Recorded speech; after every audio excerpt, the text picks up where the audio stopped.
Bom dia. Dessa vez eu acertei, né? Sempre falo boa noite. Vai acostumando, né? A gente vai continuar nosso estudo sobre dons. A gente está ainda fazendo uma introdução desse estudo. Esse estudo vai ser bem longo. Então, antes de começar os dons propriamente ditos, o que a gente vai estudar hoje é o contexto dos dons, a unidade e serviço. Então, antes de começar, vamos abrir nossas Bíblias em Efésios 4, do versículo 1 ao 6. Efésios 4, 1 a 6. Eu lerei, os irmãos me acompanham. Rogo-vos, pois, eu, o prisioneiro no Senhor, que andeis de modo digno da vocação a que fostes chamados, com toda a humildade e mansidão, com longanimidade, suportando-vos uns aos outros em amor, esforçando-vos diligentemente por preservar a unidade do Espírito no vínculo da paz. Há somente um corpo e um Espírito, como também fostes chamados numa só esperança da vossa vocação. Há um só Senhor, uma só fé, um só batismo, um só Deus e Pai de todos, o qual é sobre todos, age por meio de todos e está em todos. Deixa eu pegar um negócio de slide aqui. Então, a gente vai começar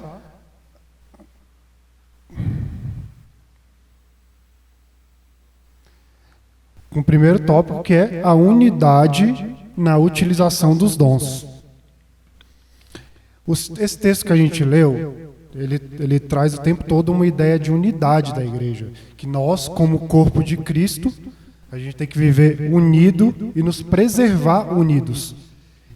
E foi Deus que nos ajuntou como corpo, nos ajuntou no mesmo corpo, que é a igreja. E Ele que cria essa unidade, não é o homem que cria. O dever do homem, do cristão, é preservar essa unidade e conviver uns com os outros em meio às diferenças. E como no corpo humano, que a gente vê várias analogias na Bíblia, os membros são responsáveis por cuidar de cada área para que o corpo funcione. Então, na igreja é a mesma coisa. Cada função desempenhada vai glorificar a Deus. Tem funções que visivelmente elas não vão ter... digo visivelmente mesmo, não vão ter destaque dentro da igreja, mas elas têm, às vezes, uma importância vital para que a igreja funcione. Quando a gente faz analogia com o corpo humano, a gente vê, o coração da gente está batendo aí o tempo todo, né? E a gente não vê, mas se ele para de bater, você cai duro aí, né? Então, vai ter funções dentro da igreja que é do mesmo jeito. A gente não, às vezes não está vendo, mas elas são completamente importantes. Obrigado.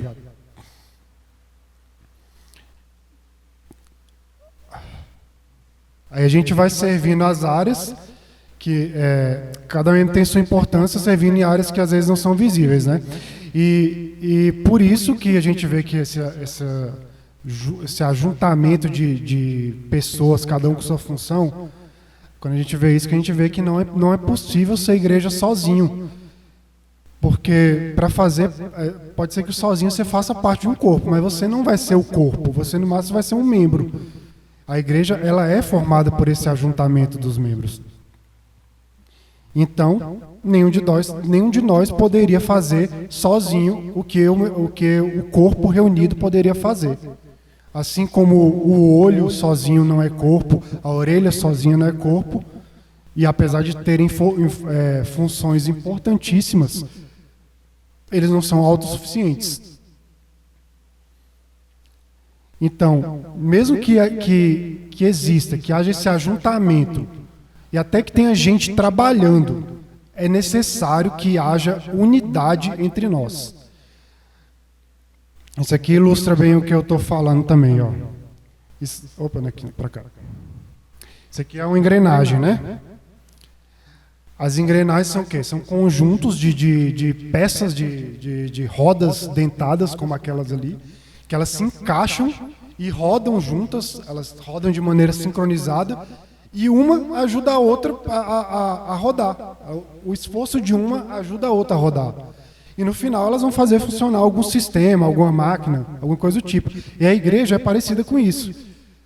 São irmãos que vão servir para o reino de Deus, completando o trabalho um do outro, se ajudando mutuamente. E o resultado final é a glória de Deus e a edificação da igreja. E isso lembra bem o que as engrenagens fazem. Porque a gente pode supor que cada um de nós é uma roda dentada daquela ali. Então, se um de nós para de rodar, vai ter um problema. Porque aquele trabalho que devia ser feito por mim, vai ser feito por outra engrenagem. Outra engrenagem vai ter que ter o esforço duplicado para poder rodar. E o peso daquele trabalho é sustentado por aquela pessoa ou por outras pessoas, né? E a uma hora o sistema meio que vai pifar, né? Porque aquela peça foi criada para dividir o trabalho. E na igreja é o mesmo. Se alguém não age com unidade e se acomoda e não serve com o corpo sofre. Então, para que haja unidade na igreja, a gente tem que pensar que não pensar em apenas ser servido, mas não pensar em ser servido, mas em servir também. A gente tem que servir ao próximo. E é o Espírito Santo que nos dá essa unidade. Ele nos faz nos mover a servir. E ao servir, nós temos que servir da maneira que nós estamos estudando agora, em unidade. É algo cíclico. O Espírito Santo nos dá a unidade, nos faz servir, e ao servirmos, nós temos que servir em unidade. Por isso que quando, às vezes, o serviço não nos agrada muito, a gente tem que pedir para o Espírito nos dar essa força para continuar o trabalho. Quando Paulo manda a carta aos Efésios, naquele contexto ali, a igreja de Éfeso estava ali composta por judeus e gentios, né? Então, tinha costumes diferentes, tinha tradições diferentes. O judeu tinha as questões lá, de não comer carne de porco, a guarda do sábado, tinha a questão da circuncisão, e mesmo que os gentios e os judeus fossem crentes em Cristo, agora eles são um só corpo, sem distinção, a igreja ainda era dividida por divergências de opiniões, às vezes. E às vezes eram questões que eram secundárias, que causavam essas contendas. E a carta de Efésios é ótima para que a gente aprenda a suportar uns aos outros e conviver com essas diferenças. E que cabe um destaque aqui também, que a unidade ela é diferente da uniformidade. A uniformidade todo mundo vai pensar igual. Agora, na unidade, a gente vai ter os mesmos propósitos e a gente sabe que a gente vai ter que viver junto, mesmo em meio às diferenças. E quando a igreja rema cada um por um lado, que a igreja que tem muito conflito, ela não vai avançar. Ela não cresce. Então, a igreja não consegue ter harmonia. E como que a gente pode dizer que uma igreja que não tem harmonia, que tem conflitos internos, ela pode ser capaz de evangelizar, falar para os que não conhecem a Cristo, mostrar chamar o arrependimento mesmo? Como que a gente vai fazer isso se a gente não consegue nem dentro de nós como corpo superar essas divergências, essas diferenças? Então, eu não posso dizer que eu amo a Deus se eu não amo meu irmão. Eu não posso estar bem com Deus se eu não estou bem com meu irmão. Não posso olhar para Deus como um pai se eu trato um dos seus filhos como um inimigo. Então, a gente tem que saber conviver em unidade. Saber conviver em meio às diferenças. É o que a gente tem que buscar. Mas claro que nós como corpo também não só vivemos de diferenças. Nós temos características que são marcantes em comum.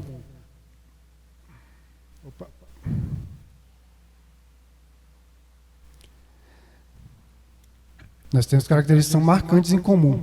Nós somos todos iguais. É o tópico que nós vamos estudar. Nós compartilhamos da mesma identidade. Vamos abrir em Efésios 4:4. Quem achar pode ler. Efésios 4:4.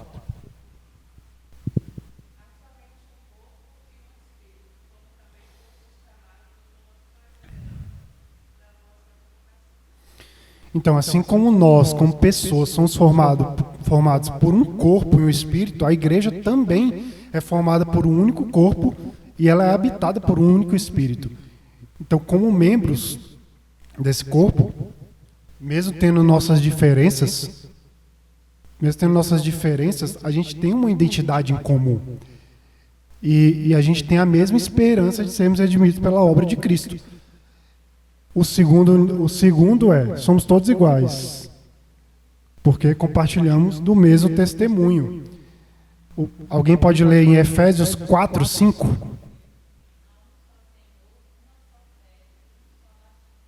Um só Senhor, uma só fé e um só batismo. Jesus é o nosso Senhor.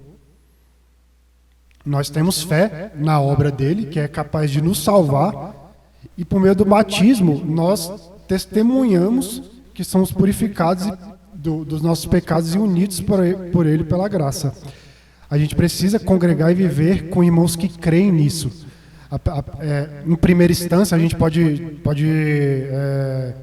a gente tem que haver essa preocupação, tem que ter essa preocupação com a igreja local, com nós, sei lá, na visão micro mesmo, como essa questão de unidade na igreja local. Só que essa unidade ela também tem que ser considerada na visão macro de igreja. Eu estou falando da igreja invisível, que está espalhada por todos os cantos da terra. Vocês já foram em algum lugar que aconteceu um culto ecumênico? Quando você vai num culto ecumênico, a gente vê aí diversas religiões, diversas crenças, e chega um momento do discurso de alguém que sempre o discurso é direcionado para tentar minimizar as diferenças entre as crenças, tentar formar uma ideia de união entre as crenças. Mas essa união não existe, não funciona assim. A unidade ela não é justificativa para que todas as crenças, justificativa de que todas as crenças levam a Deus. Isso não existe. A ênfase correta é afirmar a verdade revelada na Bíblia. Então, claro que a gente tem que tomar cuidado também com determinadas denominações que seguem à risca qualquer coisa menos a palavra de Deus. Isso aí a gente tem que tomar cuidado. Mas também existem irmãos na fé de outras denominações diferentes da nossa que pensam conforme a Escritura. E é claro que vão ter diferenças de pensamentos entre alguma coisa e outra, mas normalmente essas diferenças, se elas não forem essenciais, forem só diferenças secundárias, a gente tem que também agir com união com esses irmãos. A gente tem que orar um pelos outros, a gente tem que nos apoiar. Eu lá no meu trabalho, é difícil entrar um crente ali, viu? Aí eu trabalhava com um rapaz e ele era o único crente além de mim. O diácono William está trabalhando comigo agora, ele até entrou no lugar desse rapaz. Ele era de outra denominação. A gente conversava, a gente via que tinha muitas diferenças, mas a gente via que o essencial era preservado. Tanto é que ele saiu, já não nem trabalha mais comigo, e eu continuo mantendo contato com ele porque eu me identifiquei, eu gosto de conversar com ele. Então, eu mantinha essa comunhão com ele ali. Então, a gente tem que deixar essas diferenças que não são vitais para a igreja de lado e nos unirmos com esses irmãos também. Aprender a tolerar mais o outro, conviver com as diferenças. Você quer falar? Pode falar.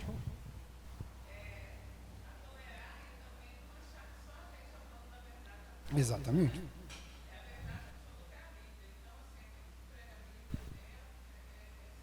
Exatamente.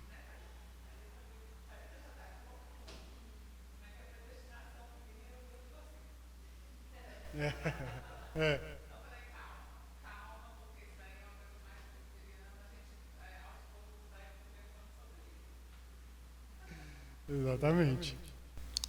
Eu peguei até um exemplo que eu vi na internet que eu achei legal. Se a gente juntasse todas as denominações, eu sei que é uma situação impossível, mas vamos pensar hipoteticamente que a gente junta todas as denominações num canto e a gente fala, ó, junta aqui nesse canto aqui, então dá um passo para frente. Todo mundo que acredita que a palavra de Deus que a Bíblia é a palavra de Deus, que Cristo é o nosso Salvador, que Ele morreu pelos nossos pecados, que Ele ressuscitou, que Ele voltará para buscar os seus, que Ele é capaz de perdoar pecados. Se a gente juntasse essas informações que são essenciais e falasse, ó, junta aqui nesse cantinho todo mundo que acredita nisso, a gente ia ver que existe mais unidade entre o povo cristão evangélico do que a gente pensa. E que boa parte dessas divergências que a gente tem, elas vão girar em torno de coisas que são secundárias. Tipo, o governo de igreja, o governo da igreja, estilo de organização, forma de batismo. Então, note que eu não estou falando para que a gente tem que ter unidade de qualquer maneira, a qualquer preço. Mas a gente tem que acender esse alerta de saber distinguir o erro de uma heresia. Se a diferença for tipo, as nossas divergências for tipo uma heresia do tipo, eu não creio na ressurreição de Cristo, eu creio que isso, quando é dito ali, é apenas um simbolismo de que Cristo vive nos nossos pensamentos a partir de hoje. Isso vai ser uma heresia. Então a gente não tem que ter unidade com essas pessoas que têm esse tipo de pensamento. Agora, se a gente... eu até coloquei aqui... Agora, se uma outra denominação acredita, por exemplo, que a igreja ainda tem que ter apóstolos. Você vê que isso não é algo essencial para a igreja? É no máximo um erro. É no máximo um erro, não é uma heresia. Então, a gente pode ter unidade com essas pessoas baseado só nessa informação, né? Porque é secundário. Então, ao invés de ficar batendo de frente com pequenas divergências, a gente tem que focar naquilo que é essencial. A terceira forma, porque nós somos iguais, compartilhamos da mesma família. Alguém lê para mim Efésios 4:6?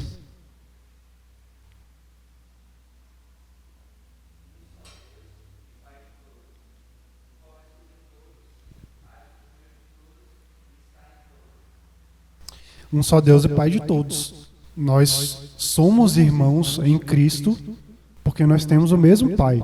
Nós não somente somos abençoados por termos esse amor incondicional do Pai, nós somos abençoados porque nós também temos irmãos em Cristo. E nós devemos nos amar como família.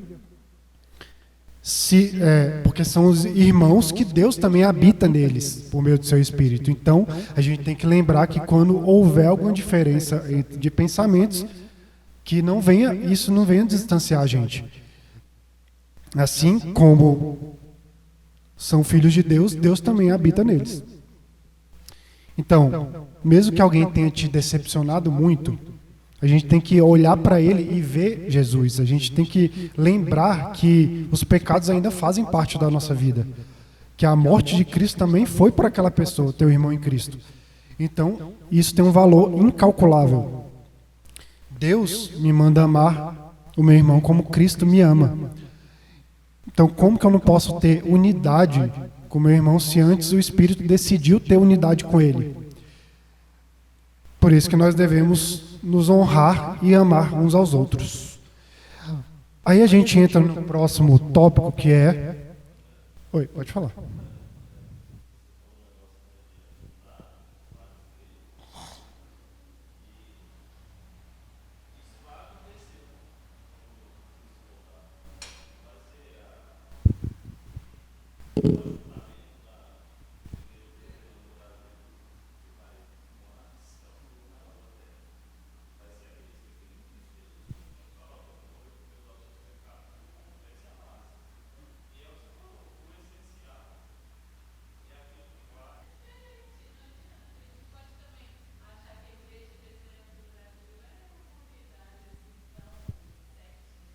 Exatamente.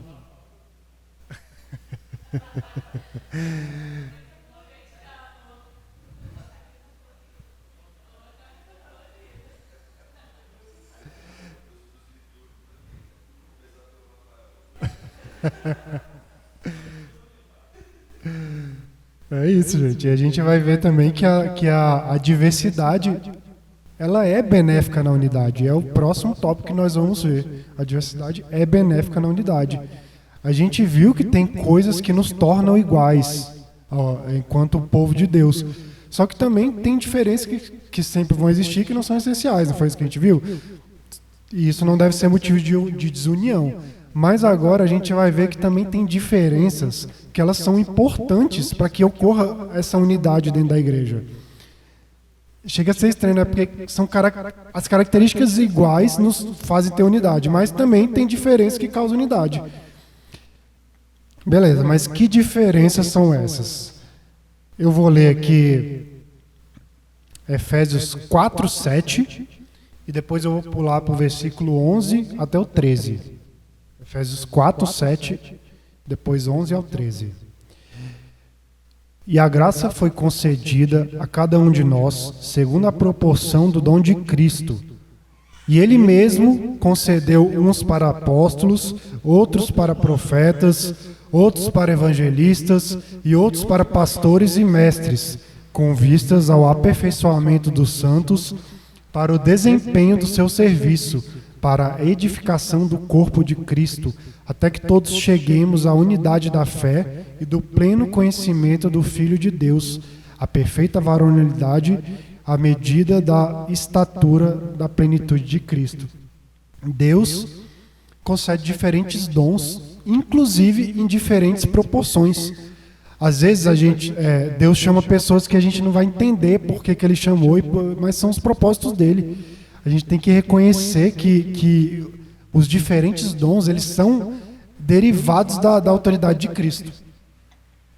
Então, nossas diferentes personalidades, capacidades, experiências, são dons que Deus nos deu para ajudar, para que possamos contribuir com a edificação da igreja. Ninguém sozinho vai possuir todos os dons. Ninguém. Deus, ele não nos dota para que sejamos os únicos, os indispensáveis, mas sim para que possamos servir a Ele e sermos úteis aos nossos irmãos. A motivação, ela nunca pode estar na gente mesmo. Deus faz essa distribuição propositalmente para que a gente precise um dos outros. E tenhamos que trabalhar em equipe e fazer, como falamos, a engrenagem rodar. Também reconhecer diferentes dons refletem a generosidade de Cristo. Os dons, eles não são apenas características da personalidade, mas a própria natureza de Cristo que compartilha isso com a gente de maneira generosa. Os dons, eles são extensões do próprio coração de Cristo ao povo. Então, outra maneira de enxergar a generosidade de Deus é que Ele distribui os dons entre os membros do corpo e assim Ele retira de nós essa necessidade de pensar que a gente tem que fazer tudo sozinho para que a igreja possa sobreviver. Não, tem essa divisão entre os irmãos. E Cristo concede os dons também aos líderes, para que os líderes preparem outros para a obra. E isso também é um desafio para a liderança, porque é comum pensar que a liderança tem que estar envolvida em todas as atividades da igreja, e às vezes a liderança se sente até culpada por não conseguir fazer isso. Mas se a liderança torna a si mesmo essencial para participar de todos os trabalhos, cada projeto, a igreja nunca vai fazer além do que a liderança já faria sozinha. Então, a gente tem que deixar os irmãos trabalharem. É muito comum, irmãos da igreja, não saberem nem qual é o seu dom. Muito comum. A gente vai ver muita gente falando isso durante esse estudo. Então, nada melhor do que a liderança direcionar esses que estão aí perdidos na igreja. O líder, ele conhece as necessidades da igreja, ele sabe onde precisa ser reforçado, ele sabe onde precisa ser mudado, ele sabe que trabalho que precisa ser iniciado. Então, a liderança tem esse acesso mais fácil, ela transita mais fácil dentro de todas as tarefas, todas as áreas da igreja, e torna mais fácil o trabalho de encaixar quem está perdido aí nos trabalhos. O autor Brian Chappell, não sei nem como é que fala, ele falou bem assim, ó: os líderes recebem do Senhor a capacidade para cumprir seus papéis, e deste modo, os próprios líderes são capacitados a personificar os dons de Deus para a igreja. Foi o que a gente falou. Então, se você está na dúvida de como ajudar, procure o pastor, procure os presbíteros, procure alguém que está à frente de algum trabalho específico. Só não pode desistir achando que não é capaz de ajudar, não é capaz de fazer nada. Então, para seguir, os dons pertencem a nós mesmos, pertencem à igreja e pertencem a Deus, principalmente. E por isso que nós devemos administrar esses dons para os propósitos dele, de Deus. E o primeiro propósito é, como já falamos, a unidade. O corpo deve ser edificado por meio dos dons, com unidade em fé e conhecimento. Tem que haver essa unidade de pensamento quanto à verdade que a gente crê. E o segundo propósito é a maturidade.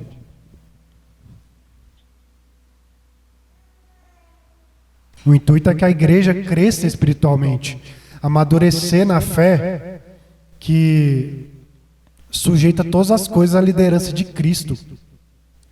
É buscarmos nos parecer mais com Cristo, e Ele que nos dota para a obra. Então, nós devemos orar para que direcionemos os nossos dons para o reino de Deus. Então, tendo esse amadurecimento na fé, a vida em comunidade, a vida aqui em igreja se torna mais fácil. Inclusive, um ponto que precisa de amadurecimento é não desprezarmos e negligenciarmos os dons dos outros. Até porque, como já falamos, não somos capazes de fazer tudo na igreja.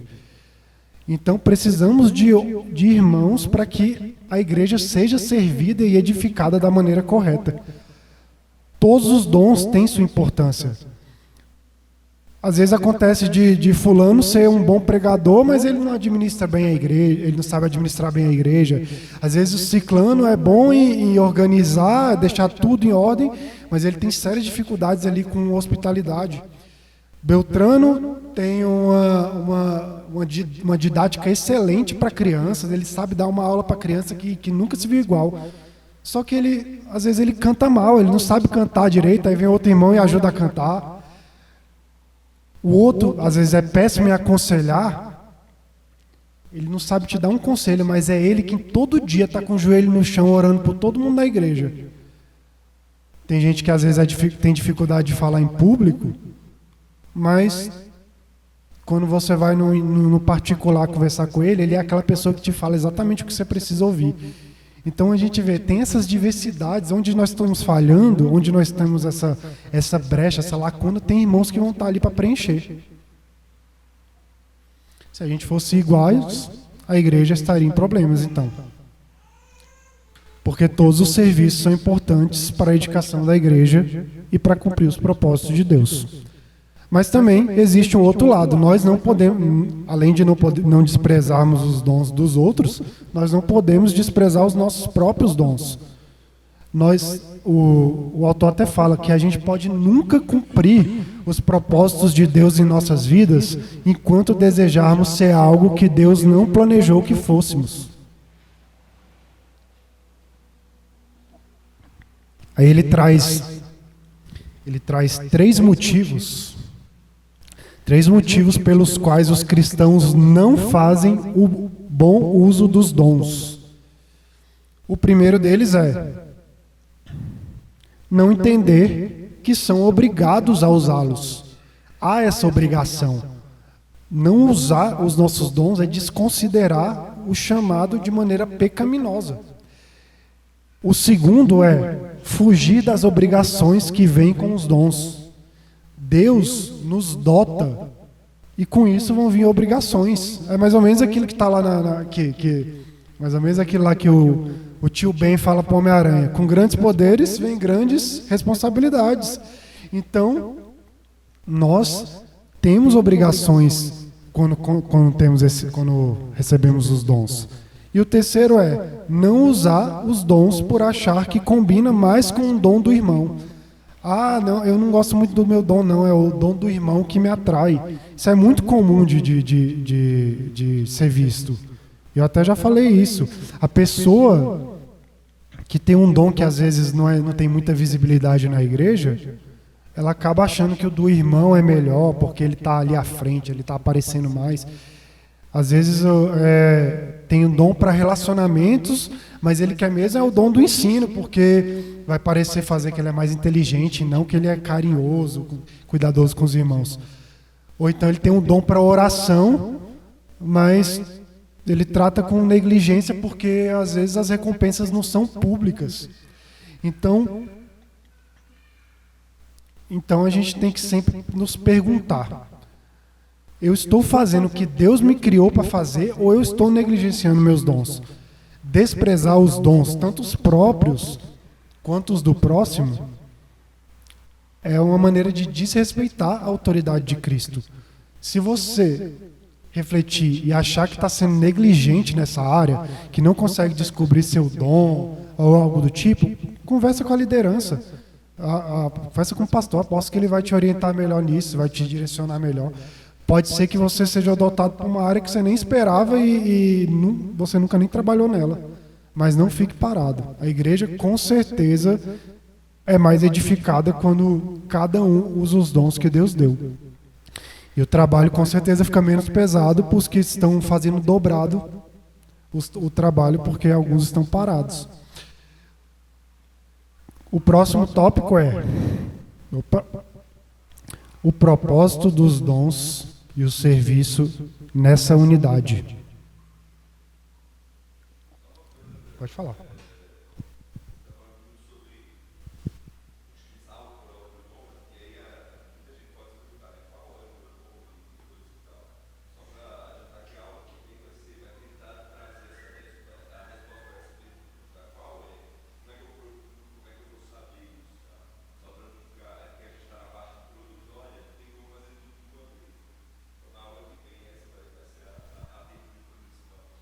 Então é isso, se você tiver em dúvida, não falte à próxima aula.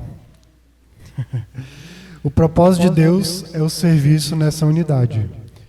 Qual é o propósito final de Deus ao nos dar o dom? Com certeza o propósito final é a glória dele. É a glória dele. Só que antes, existe um propósito que é mais imediato, que é a edificação do corpo. Quando os nossos dons edificam a igreja, quando os nossos dons edificam a igreja, Deus é glorificado. É uma coisa que alcança a outra. Então, como que nós podemos edificar o corpo de Cristo? Nós edificamos o corpo de Cristo por meio do serviço, é trabalhar. Deus, os dons nos dá os dons que nos movem a servir. Eu até joguei a definição de servir no dicionário. A definição de servir é trabalhar em favor de alguém. Essa é a definição mais simples. Trabalhar em favor de alguém. Ou seja, é para o próximo. Você não trabalha em proveito próprio. Então, os dons são preparados para que nós possamos fortalecer uns aos outros e são centrados no outro e não em nós mesmos. Assim, nós mostramos que nós nos importamos com o outro e amamos verdadeiramente os outros. Quando nós servimos, nós não podemos ficar pensando. Essa é a maneira errada de pensar. Será que as pessoas aqui me amam na forma que eu uso os meus dons? Não, a gente não tem que pensar assim. A gente tem que pensar, eu estou amando essas pessoas a usar meus dons? Como eu falei no início, é normal pessoas virem à igreja com desejo de ser servidas. Ouvir a palavra que foi preparada pelo pastor, cantar louvores ali com auxílio do pessoal que ensaiou os cânticos, usufruir do templo bem organizado, bem bonito, cheiroso, limpo. deixa o filho na salinha com o professor que estudou para dar aula. Ou seja, a gente quer usufruir, tem o costume de usufruir de tudo que a igreja tem para oferecer, mas às vezes a gente só vai embora e não faz nada. Pode falar.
E é parecido, esse negócio de se doar em sacrifício é parecido com o que Cristo fez por nós, né? É uma maneira de a gente analisar e ver esse cenário. Então, como eu falei, é normal pessoas virem para igrejas para ser servidas. Na igreja existe uma falsa ilusão de que os pastores, os oficiais, a liderança, eles têm a obrigação de trabalhar em tudo. Eles têm a obrigação de trabalhar, mas só que os outros não existe essa obrigação, é só se puderem. E não existe isso. Todo mundo tem que trabalhar, todo mundo tem que servir. Porque o exercício não é facultativo, edificar a igreja é dever de todos. Se o irmão não quer servir, isso é inclusive um motivo para ele ser repreendido. Então, prepare-se, se você não serve, saiba que você pode ser repreendido. Então, são muitas necessidades da igreja para ser supridas. Vamos abrir lá em 1 Coríntios 12, 14 a 20.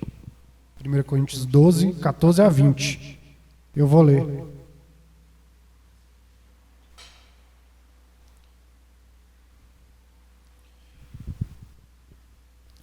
Porque também o corpo não é um só membro, mas muitos.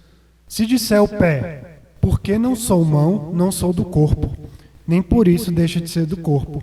Se o ouvido disser, porque não sou olho, não sou do corpo, nem por isso deixa de o ser.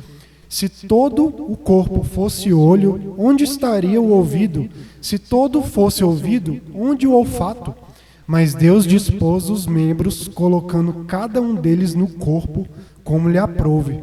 Se todos, porém, fossem um só membro, onde estaria o corpo? O certo é que há muitos membros, mas um só corpo. Um dos problemas que a igreja de Corinto estava passando é que eles estavam valorizando mais alguns dons do que os outros. Tinha pessoas que estavam achando que estavam sendo deixadas de lado, porque às vezes não tinham o dom da profecia, não tinham dons de línguas. E aí a gente vê um problema, que os dons eles eram desejados para a própria edificação. E isso hoje em dia ainda acontece.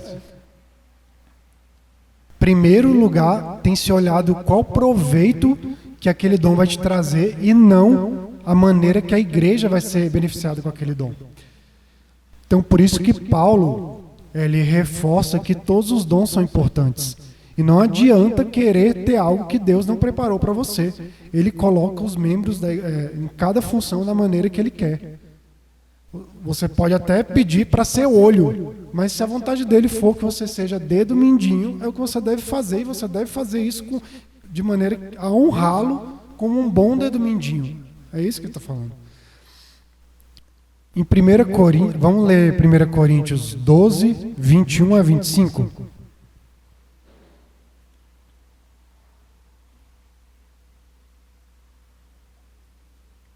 Eu vou ler. Não, algum irmão pode ler para mim, que eu estou com a voz ficando meio ruim. 1 Coríntios 12, 21 a 25.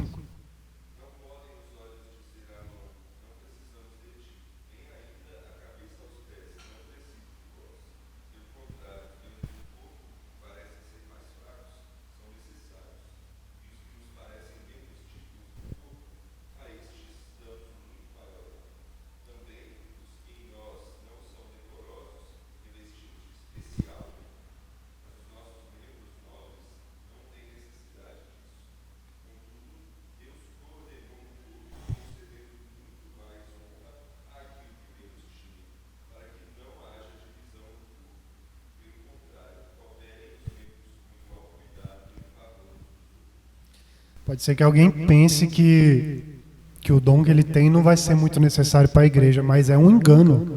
Todos os dons são necessários. E olha o que o verso 25 fala. Deus coordenou o corpo, concedendo muito mais honra àquilo que menos tinha. Você quer um exemplo disso que acontece? Os dons que ficam ali na retaguarda. Dom de contribuição, dom de oração, dom de socorro. O autor até fala bem assim, ó. Você pode não sentir que o seu dom de socorro não seja importante, até você se encontrar do outro lado e receber desse mesmo dom. Você vê, é uma perspectiva legal de se ver. Você às vezes só vai notar quando você precisar daquele dom que outro irmão vai fazer por você.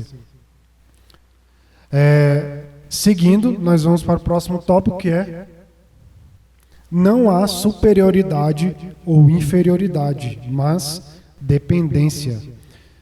Então, não existem dons inferiores.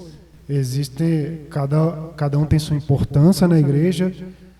Existe sim a tentação de você achar que o dom é inferior, que existem dons inferiores, mas a questão é muito focada. Quando a questão é muito focada em membros que se destacam mais, aquele que tem um dom que não aparece muito acaba sendo ofuscado e tira um pouco dessa importância que o dom tem. Então, tira um pouco dessa visão de importância que o dom tem. Então, é muito comum a gente ficar se perguntando se a gente está atendendo a expectativa e vivendo à altura dos outros. Mas temos que lembrar que nenhum dom é capaz de dar conta do recado sozinho. A mesma coisa de você pegar um ótimo jogador de futebol e colocar ele no campo. Ele não vai ganhar nada sozinho. Ele precisa da equipe, ele precisa do time dele, ele precisa de um goleiro, ele precisa do zagueiro, ele vai precisar daquela equipe. A mesma coisa que se você colocasse um campo cheio de atacantes também não ia dar certo. Então, você precisa da equipe, cada um com a sua função, para que as coisas caminhem. Então, não existem dons inferiores e também não existem dons autossuficientes. Então, e claro, também não existem dons superiores, porque a gente vai partir para o lado da arrogância. Se a gente se acha superior, se acha que é a última bolacha do pacote, isso vai ser prejudicial ao corpo. A gente tem que buscar identificar esse sentimento em nós e tentar mortificar isso a cada dia. O desejo deve ser que o corpo de Cristo seja sincronizado e atuante. Então, não há inferioridade, não há superioridade, mas há uma dependência. É dependência de quê? Somos dependentes de Cristo. Há uma dependência do cabeça.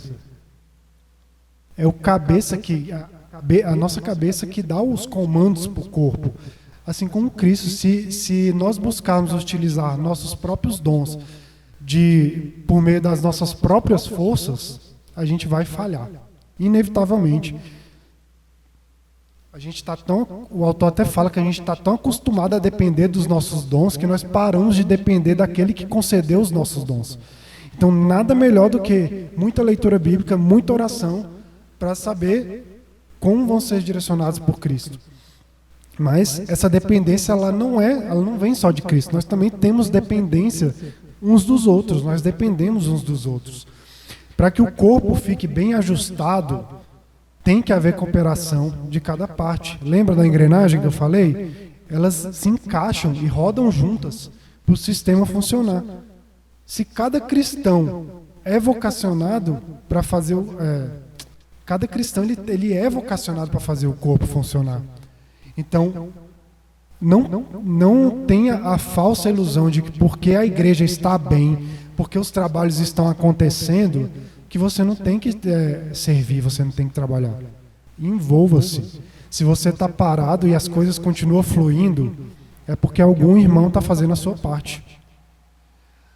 Às vezes, é normal a gente focar na nossa vida espiritual individual e a gente acaba deixando de lado o coletivo. Isso acontece, mas o cristianismo não nos ensina isso. Há essa necessidade de nos preocuparmos com o impacto que os nossos serviços, que os nossos dons trarão aos nossos irmãos. E isso reflete o amor de Cristo em nós. A igreja funciona porque somos chamados para contribuir com amor, servir com amor, e não apenas consumirmos o amor do próximo. Tem que haver esse amor mútuo. E essa aula era bem curtinha. Só trazendo uma coisa que eu achei, que eu lembrei. Quando eu trabalhava com um rapaz, ele tinha uma tatuagem bem aqui. Eu até esqueci de trazer o slide da tatuagem. Uma tatuagem escrita bem assim. Você via escrito nós, mas você via de cabeça para baixo, estava escrito sou, né? E ele não tinha nada a ver com a igreja, ele não tinha nada de igreja. E eu sempre fiquei pensando, caramba, o que será que ele quer dizer com isso? Eu nunca perguntei também, ele já nem trabalha mais comigo. Mas eu fiquei pensando, caramba, isso deve ser o que deve estar tatuado no nosso coração, porque nós como igreja, o sou e nós é a mesma coisa. O sou é direcionado por nós. Então acaba que eles ficam muito parecidos, porque eles... eu queria ter trazido a imagem para vocês verem, acho que muita gente já deve ter visto. É exatamente a mesma palavra virada de cabeça para baixo. Então nós temos que ser... o nosso sou tem que ser direcionado para o nós como igreja. Então, concluindo, que sempre possamos nos esforçar para manter a unidade no Espírito, no vínculo da paz e usar os dons que Deus nos concedeu para capacitar os outros para a obra dele. É isso, gente. Foi uma aula curtinha. Se alguém quiser acrescentar alguma coisa, está liberado.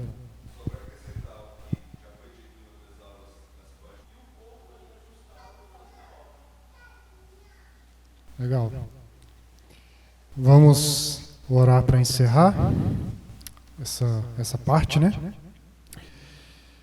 Santo Deus, te agradecemos, Pai, por mais um dia que o Senhor nos traz à tua casa para aprendermos mais do Senhor, louvarmos ao Senhor e estarmos agora, a cada aula, nos enriquecendo sobre o conhecimento dos dons espirituais.